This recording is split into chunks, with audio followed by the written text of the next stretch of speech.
Zee 24 तास एक पाऊल पुढे। इचलकरंजीसारख्या लहान शहरात वाढलेल्या तारा मुल्लानं आपल्या कविता आणि शॉर्ट फिल्मच्या माध्यमातून महिला सबलीकरण, एड्स, सार्वजनिक आरोग्यासारख्या विषयांवर मोठं काम केलंय। इतक्या लहान वयात तिनं केलेल्या या उल्लेखनीय कामासाठी ताराला राष्ट्रपतींच्या हस्ते राष्ट्रीय युवा पुरस्कारानं नुकतंच सन्मानित करण्यात आलं।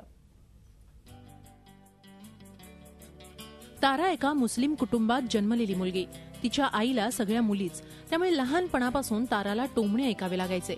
त्यामुळेच महिलांना मिळणारी असमान वागणूक तिला अस्वस्थ करायची। याला तिनं आपल्या कवितांमधून वाट मोकळी करून दिली आहे। भोगला हा वनवास किती, भोगला हा वनवास किती, वेदना माझ्या असह्य झाल्या, वेदना माझ्या असह्य झाल्या। सांगू मी कोणास किती, सांगू मी कोणास किती, पत्नी बहीण आई बनोनी, पत्नी बहीण आई बनोनी आले मी जन्माला, पत्नी बहीण आई म्हणून आले मी जन्माला, उजळूनी टाकीते मी दोन्ही कुळाला। केवळ कवितांमधून आपले विचार सर्वांपर्यंत पोहोचवणं कठीण असल्याची जाणीव ताराला होती। म्हणूनच तिनं आपले आई वडील आणि मामाच्या मदतीनं डॉक्युमेंटरी आणि शॉर्ट फिल्म तयार केल्या। या डॉक्युमेंटरीच्या माध्यमातून तिनं विविध सामाजिक विषयांवर संदेश देण्याचं काम केलं।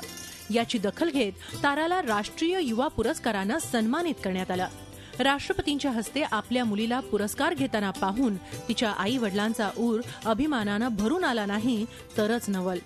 ताराला यापुढेही चित्रपट क्षेत्रातच करिअर करायचंय, तिला उत्तम दिग्दर्शिका व्हायचंय आणि हे करत असताना महिला सक्षमीकरण, महिलांचे हक्क तिला जगासमोर मांडायचेत।